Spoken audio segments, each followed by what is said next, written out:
একটু যদি তাকাও তুমি, মেঘগুলো হয় সোনা। আকাশ কোলে বসে আছি, তাও কেন দেখছো না? একই আকাশ মাথার উপর, এক কেন ভাবছো না?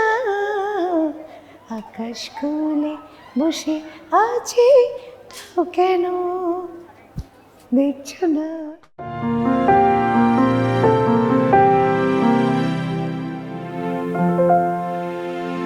বেঙ্গল বুকস প্রেজেন্টস টিবিএস বইমেলা প্রাঙ্গণ থেকে আপনাদের সবাইকে স্বাগত জানাচ্ছি। আমি মোহনা হোসেন। দর্শক, আজকে আমার সাথে অতিথি হিসেবে যিনি উপস্থিত আছেন তিনি আমাদের সবার প্রিয় এবং সবার খুবই পরিচিত সঙ্গীত জগতের একজন পরিচিত মুখ, বাংলাদেশের সঙ্গীত জগতের রোমান্টিক মেলোডি কুইন খ্যাত ফাহমিদা নবী। স্বাগতম আপা, কেমন আছেন? আছি, ভালো আছি, আলহামদুলিল্লাহ। আপনাকে দেখতে দারুণ সুন্দর লাগছে এবং আপনার চিরাচরিত কানে সেই ফুলটা আছে, এটা আরো অসাধারণ করে তুলেছে আপনাকে। আপনাকে তো আমরা সবাই সঙ্গীত শিল্পী হিসেবে চিনি। আজকে আমরা সাধারণত এখানে লেখকদের সাথে কথা বলি, এবার আপনাকে আমন্ত্রণ জানানোর কারণ আপনি এবারে একটা বই লিখেছেন, ফাহমিদা নবীর ডায়েরি। আমরা আপনার গান অবশ্যই শুনবো, তবে যেহেতু আমরা বই নিয়ে আগে কথা বলতে চাই, তাই আপনার নতুন বইটা নিয়ে, প্রথম বইটা নিয়ে একটু কথা বলতে চাই যে কি আছে এই বইটাতে, কি লিখেছেন। ডায়েরি দেখে আমার কাছে মনে হচ্ছে যে এটা হয়তো আত্মজীবনীমূলক একটা বই হবে। এটা আসলে আত্মজীবনী না, এটা আত্ম উপলব্ধি। আমার যে প্রতিদিনে নানান ঘটনা থেকে অভিজ্ঞতা হয়, তারপরে আমি ভাবি, আমি চিন্তা করি, সেটার একটা ইতিবাচক সলিউশনের দিকে, মানে সমাধানের দিকে আমি ধাবিত হই। সেই উপলব্ধিগুলো লেখা, একটু আঙ্গিকটা অনেকটা কবিতার মতো, মানে লেখাগুলো যেন মানুষ পড়ে, মানে ছোট ছোট করে পড়ে প্রত্যেকটা লাইনকে উপলব্ধি করতে পারে। তো সেটা থেকে আমি আর কি আমার লেখাটা, তো আমি ফেসবুক পেজে লিখতাম ফাহমিদা নবীর ডায়েরিতে। তো সেখান থেকে আমাকে আমার দর্শক শ্রোতা সবাই বলল যে প্লিজ আপা একটা বই আমাদের চাই, একটা হার্ড কপি, যাতে করে আমি আমার বাসায় রাখতে পারি আপনাকে। আপনি তো ছোটবেলা থেকে ডায়েরি লিখে বোধহয় অভ্যস্ত। আমি বিভিন্ন জায়গায় বিভিন্ন সাক্ষাৎকারে আমি এটা পড়েছি যে আপনি ছোটবেলা থেকে ডায়েরি লিখতেন, আপনার মার কাছ থেকে আপনি এটাতে অনুপ্রাণিত হয়ে আপনি ডায়েরি লিখতেন। তো আপনি কি ডায়েরিটাও এই যে এখানে যেমন কবিতার ঢঙে লিখেছেন, আপনি আপনার ব্যক্তিগত ডায়েরিটাও কি এমন ভাবে লিখতেন? হ্যাঁ, এভাবে আমি লিখতাম। মানে আমার না আরেকটা জিনিস খুব ভালো লাগতো ছোটবেলা থেকে, যদি কথাটা, যদি এমন হতো, যদি যদি একটা প্রশ্ন আমার কাছে, যদি মানেই তো কল্পনার পৃথিবীতে চলে যাওয়া। তো ওই যদি থেকেই আমার লেখা শুরু। আমি ওভাবেই লিখতাম, একটু একটু মানে আমার আম্মাকে দেখতাম খুব সুন্দর করে নিত্যদিনের ডায়েরি লিখেন, এমনকি হিসেবের কথাগুলো সেটাও খুব ছন্দে ছন্দে। আব্বাও লিখতেন খুবই ছন্দে ছন্দে। তো আমার তখন মনে হলো যে কেউ যদি পড়তে চায় তাহলে এই আত্ম উপলব্ধিটা কিভাবে পড়বে, তো ওভাবে যেন পড়তে পারে, যাতে করে সে যে পড়ছে, যে শুনছে, দুজনেরই যেন মনে হয় যে না, কথাগুলো তো আসলে সত্যি, ঠিক, একটু ভাবি তো, এরকম। আপনার নিজের জীবনের সমস্যা, নিজের জীবনের ঘটে যাওয়া ঘটনাগুলো থেকেই কি আপনি উপলব্ধি করে লিখেছেন, নাকি পর্যবেক্ষণ করে লিখেছেন? অবশ্যই আমার জীবনের ঘটনা আছে, তোমার জীবনের ঘটনা আছে, আরো অনেকের ঘটনা যে ঘটে, সমাধান খোঁজে কিন্তু মানুষ। তো সেইটারই আমি একটা ভাবনা থেকে আমি লিখতে শুরু করি। আপনার এখানকার সবচেয়ে পছন্দের লেখা কোনটা, একটু কি পড়ে শোনাবেন আমাদেরকে? আমরাও একটু আপনার সাথে উপলব্ধি করতে চাই যে অনেক বড় বড় লেখা তো, ছোট আছে কিছু, আমি একটু শোনাই। হারানোর ভয় নিয়ে যেমন ভালোবাসা যায় না, তেমন সম্মানহীন ভালোবাসায় কোনো সম্পর্কই দীর্ঘস্থায়ী হয় না। কারণ ভালোবাসা আর সম্মান একে অপরের পরিপূরক শর্ত, যা প্রত্যেক সম্পর্ককে, মানুষকে এক ধরনের দৃঢ়তায় আবদ্ধ করে, মানুষের দৃষ্টিভঙ্গির পরিবর্তন করে, সম্পর্কগুলো ইতিবাচক করে, পারিবারিক সম্পর্ককে মজবুত করে, বিশ্বাস, নির্ভরতা, সামাজিক মূল্যবোধ এবং পারস্পরিক সম্পর্কের উপর গুরুত্ব স্থাপন করে, আত্মবিশ্বাস বাড়ে, একে অপরের প্রতি শ্রদ্ধা, ভালোবাসা একসাথে গাছের মতো লতায় পাতায় মনকে আঁকড়ে রাখে সজীবতায়। হারানোর ভয়হীন সম্পর্ককে জাগ্রত রাখো শর্তহীন ভালোবাসায়। একটু পেছনের গল্পটা বলবেন এই যে উপলব্ধিটা লিখেছেন, এটার পেছনের গল্প। এই উপলব্ধিটা হলো যে ঘটনাটা ঘটে গেল আমি দেখলাম, সেটাকে নিয়ে আমি আসলে লিখলাম যে আসলে সম্পর্কতে শুধু ভালোবাসা থাকলেই হয় না, সেটা সবচেয়ে বেশি দরকার হচ্ছে সম্মান।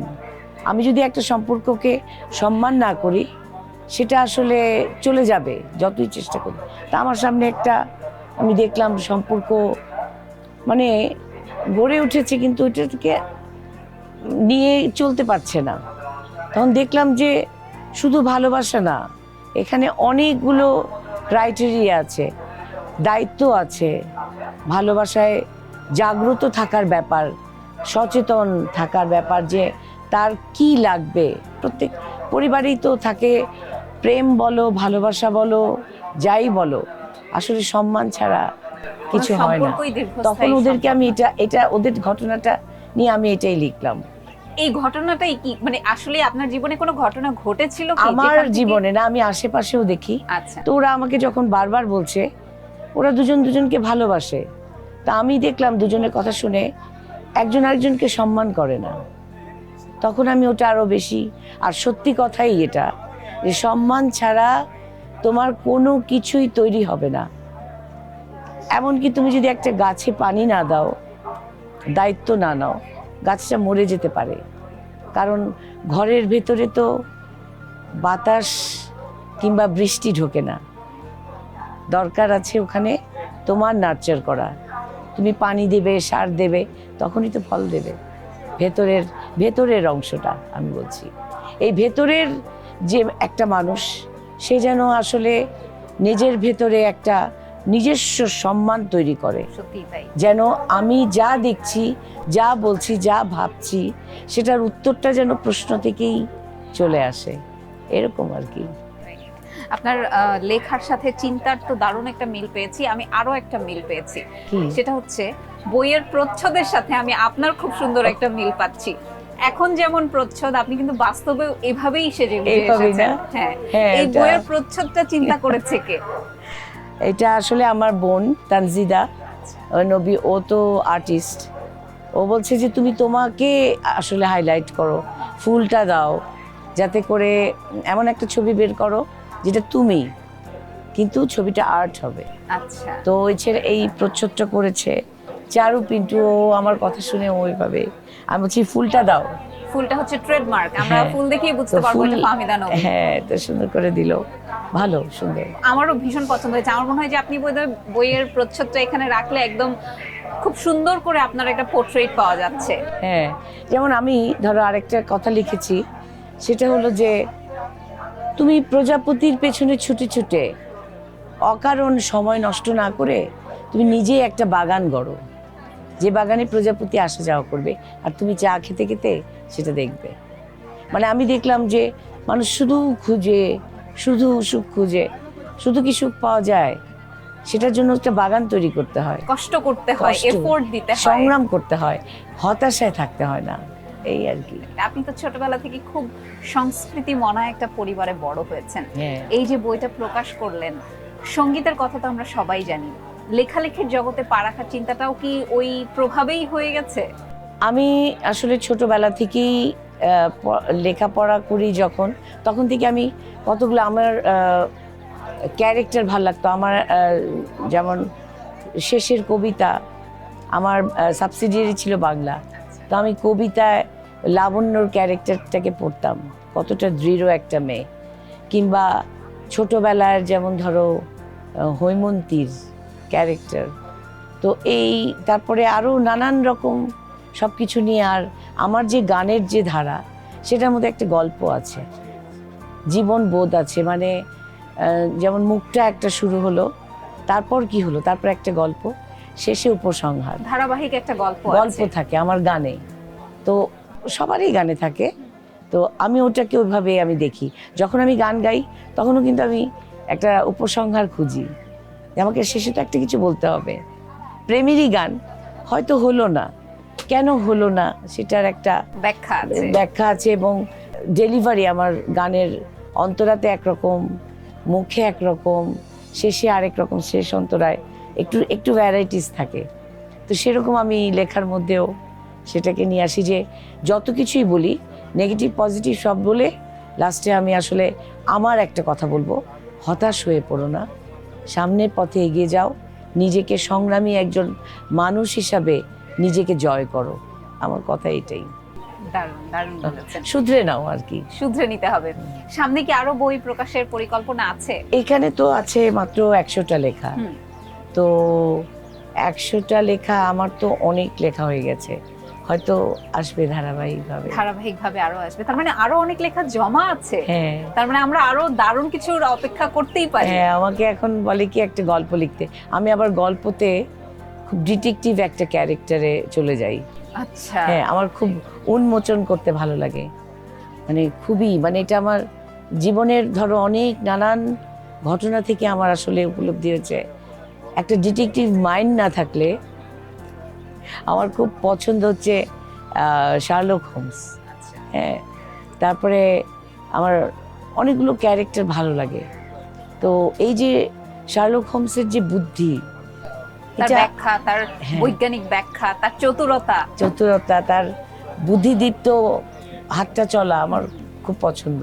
আচ্ছা, তার মানে কি আমরা আপনাকে দেখতে পারি যে আপনি কখনো না ইন্টারেস্টিং ডিটেকটিভ কোনো বই লিখবে ফাহমিদা নবীর এমন কিছু? ডিটেকটিভ মানে কি আমি আবার একটু ফিলোসফিক্যালি লিখবো। আচ্ছা, লিখি, একটা লিখেছিলাম। পছন্দের জনরা তো এক এক রকম আছেই। মানে আমি ধরো এক ট্রেনে 3টি মেয়ে, আচ্ছা, আমার অনেক আগের একটা গল্প, আচ্ছা, হয়তো ওটা আসতে পারে। আচ্ছা। তারপরে আছে ছায়াসঙ্গী, একটা লেখা, মানে নিজের ভেতরে নিজেকে খুঁজে ফেরা। তো এগুলো আছে, অনেকগুলো গল্প, পরশ পাথর আছে। আপনি আগেই বলে দিলেন আপনার নতুন বইয়ে কি কি সংযোজন থাকতে পারে। না মানে আমি এগুলো লিখেছিলাম ওই যে আমাদের আনন্দধারা, আনন্দ ভুবনে ঈদের সময় গল্প বের হয় না শিল্পীদের, তো সেখানে আমার লেখা আছে এগুলো। তো এগুলোকে এখন জড়ো করতে হবে, কারণ ওরা বই চাচ্ছে, গল্পের বই। আমরা তো সঙ্গীত শিল্পী হিসেবে আপনাকে অনেক পছন্দ করি, অনেক ভালোবাসি। লেখক হিসেবে পাঠকের ভালোবাসা কেমন? বিশ্বাস করো একই রকম। তাই? হ্যাঁ, মানে ওরা যে, আমি গতকালকে একটা লেখা লিখেছি, ওটা দেখি আপা একদম আজকে আমি এটাই ভাবছিলাম, আপনি আজকে এটাই লিখলেন, এত সুন্দর করে লিখলেন, আমার বুঝতে অনেক সহজ হলো। কারণ লেখাগুলো আসলে খুব সহজ করে লেখা, যেন তুমি মানে সবাই, তুমি আমি সবাই যেন মানে ডাল ভাতের মতো বুঝতে পারি, রিলেট করতে পারি নিজের জীবনের সাথে। এটাই কিন্তু লেখকদের আসলে সবচেয়ে বড় সার্থকতা বলে আমার মনে হয়। কি আপা, আমি একটা জিনিস চিন্তা করছি বা আমার জীবনে একটা ঘটনা ঘটে গেছে, তখন আমার খুব হাঁসফাঁস লাগে, আমি হয় কাউকে বলতে পারি না বা লিখতে পারি না। লেখক যখন আমার কথাটাকেই তার লেখায় নিয়ে আসে, আমার হয় একটা রিলিফ লাগে যে ও আমি তো এটাই বলতে চাচ্ছিলাম, একদম ওটাই লিখে ওরা, আল্লাহ এইটাই ভাবছিলাম, আপনি এটা এত সহজ করে লিখে দিলেন। মানে আমি আবার খুব সত্যি কথাটা লিখি, যেমন আমার বাসায় ডিপ ফ্রিজ নাই, এটা নিয়ে লিখলাম। তো অনেকেই প্রথমে ভাবলো, অনেকেই বললো কিভাবে সম্ভব, আবার অনেকে বললো খুব লজিক্যাল। আচ্ছা, এক একজনের জীবনের ঘটনা এক এক রকম। হ্যাঁ, তো আমি আমার বাসায় নাই, প্রমাণ চাই, শিল্পীর বাসায় ডিপ ফ্রিজ নাই, এটা কেমন কথা, প্রমাণ দিতে হলো। কিন্তু লেখাটা পড়ে দেখলাম প্রায় 500 শেয়ার নাকি, না সরি 1000, 1000 শেয়ার। এবং সেটা পরে আমি যখন বিদেশে গান করতে গেলাম, বললো আপা আমার বাসায় ডিপ ফ্রিজ আছে কিন্তু ইউজ হয় না। আপনার মতো অবস্থা, কারণ মানে তাড়াতাড়ি করে জীবন এত এত মানে দ্রুত যাচ্ছে, এখন আমি রান্না করব তাড়াতাড়ি করে, আমার বাসার পাশেই তো এখন অনেক শপিং এগুলো, সুপার শপ আছে, ইনস্ট্যান্ট যে কোনো কিছু আমরা নিয়ে চলে আসতে পারি। সেই কারণে জীবনকে সহজ করতে হবে, আসলে একটু সহজ করতে হবে না। আচ্ছা আপা, একটা শেষ প্রশ্ন করে আমরা আমাদের আজকের আড্ডা শেষ করব। তার আগে প্রশ্ন করি, একটা গান শোনাতে চান আমাদের? আপনার গলা কি, আমি অনেকক্ষণ ধরে দেখছি আপনি একটু কষ্ট হচ্ছে আপনার কথা বলতে, কাশি দিচ্ছেন। আমি সত্যি, আমি এই ধুলাতে আরো বেশি।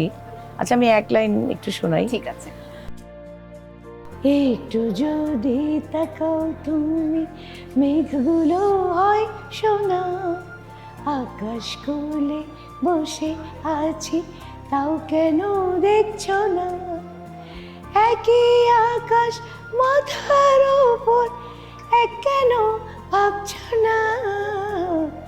আকাশ খুলে বসে আছি, তো কেন দেখছো না? অসংখ্য ধন্যবাদ আপা, আমি বুঝতে পারছি আপনার অনেক কষ্ট হয়েছে, তাও আমার অনুরোধ রাখার জন্য আপনাকে অসংখ্য ধন্যবাদ। ভাষাহীন। আপনি যে আচ্ছা, কিছুক্ষণ আগে এই বইটা বেরিয়েছে শব্দ শিল্প থেকে। আচ্ছা আচ্ছা, বইটা বেরিয়েছে শব্দ শিল্প থেকে এবং এই বইটার আগামীকাল শেষ হয়ে যাচ্ছে। আগামীকাল শেষ হয়ে যাচ্ছে। এই বইটা যদি কেউ সংগ্রহ করতে চায় তাহলে রকমারি.com-এও পাবে। এখন তো আমাদের বই চাইলেই হাতের কাছে চলে এসেছে, একদম। বিভিন্ন জায়গায় অনলাইনে, অনলাইনে। ফেসবুকেই আমরা এখন বই কেনা বেচা করতে পারি। হ্যাঁ, সেটাই সহজ। খুবই সহজ। কারো যদি জাস্ট বইটার নাম জানা থাকে, লেখকের নাম জানা থাকে, তাহলে একটা বই পাওয়া এখন কোনো কঠিন বিষয় না। একটা শেষ প্রশ্ন করব আপা, এটা বলেই আমাদের আড্ডাটা আজকে এখানে শেষ করব। সেটা হচ্ছে, এবারের বই মেলাটা আপনি কেমন দেখলেন? সত্যি কথা বলতে কি, আমি অনেকদিন পরে এসেছি বইমেলায়। আমি এই জিনিসটা দেখে খুবই বিরক্ত। মানুষ আসলে ছবি তুলতে চায়, বই কেনার আগ্রহ কম। তো বইটাও কেন, ছবি তো তোলাই যায়। মানে মানুষের আসলে শুধু এই বই মেলার কথা বলছি না, যে কোনো জায়গাতেই মানুষ আসলে এখন ছবি তুলতে চায়। ছবি তোলাটাই মুখ্য। তার সাথে যদি পাশাপাশি একটু ভাবনার জায়গাগুলোকে, নিজের বিবেকটাকে একটু নাড়া দিয়ে বলে, আমি একটু বই পড়তে চাই, বই পড়ব, তাহলে হয়তো সে পারবে। কারণ আমি বিশ্বাস করি, আমার এই বইতে তাই লেখা আছে যেটা আমি বিশ্বাস করি। যা আমি বিশ্বাস করি না তা এখানে লেখা নেই। এবং মানুষ পারে, আমি যদি পারি মানুষও পারবে। এই বিশ্বাসটাই আমার, যে সামনের বছরে যদি বইমেলা আবার হবে তো অবশ্যই ইনশাল্লাহ। তো তখন যেন মানুষ ছবি তোলার পাশাপাশি বইটা নিয়ে যেন পড়ে। এই বোঝটা তৈরি করতে হলেও কিন্তু আসলে মানুষের বই পড়েই এই বোঝটা তৈরি করতে হবে। আমি যেমন গানের জগতেও আমি বলি, গান শোনো, সবাই ছবি তুলে ভিডিও করে, অসহ্য লাগে, সত্যি কথা। কিন্তু তবু যে মেলায় সুন্দর করে আসে, এই মেলা, বই মেলার যে একটা গন্ধ মলাটের, এটা আমাকে খুব ভালো লাগা তৈরি করে। সেটা এবারও আছে। তবে ছবিটা তোলার পাশাপাশি যদি সে আগ্রহ নিয়ে বইটা কিনে পড়ে, একটু লেখালেখি করে, তাহলে ভালো লাগবে। ভালো থাকবেন আপা, অসংখ্য ধন্যবাদ। শুভকামনা থাকলো আপনার জন্য এবং আপনার এই বইয়ের জন্য, দুটোই। ধন্যবাদ। দর্শক, আপনাদেরকে অসংখ্য ধন্যবাদ, এতক্ষণ আমাদের সাথে ছিলেন। আশা করি আজকের আড্ডা আপনাদের ভালো লেগেছে। ভালো লাগতেই হবে, কারণ আজকে আমরা আড্ডা দিয়েছি আমাদের খুবই পছন্দের একজন মানুষের সাথে। আমরা কিন্তু প্রতিদিনই এভাবে বইমেলায় আড্ডা দেই, নতুন নতুন লেখক, কবি, সাহিত্যিক, প্রখ্যাত লেখক, কবি, সাহিত্যিক জানার চেষ্টা করি একটা বই লেখার পেছনের গল্পটা কি, সাথে এটাও জানানোর চেষ্টা করি যে বইগুলো পড়লে আপনারা আসলে কি আহরণ করতে পারবেন। আমাদের আড্ডা দেখতে হলে চোখ রাখতে হবে দ্য বিজনেস স্ট্যান্ডার্ডের ফেসবুক পেজ এবং ইউটিউব চ্যানেলে। ধন্যবাদ সবাইকে।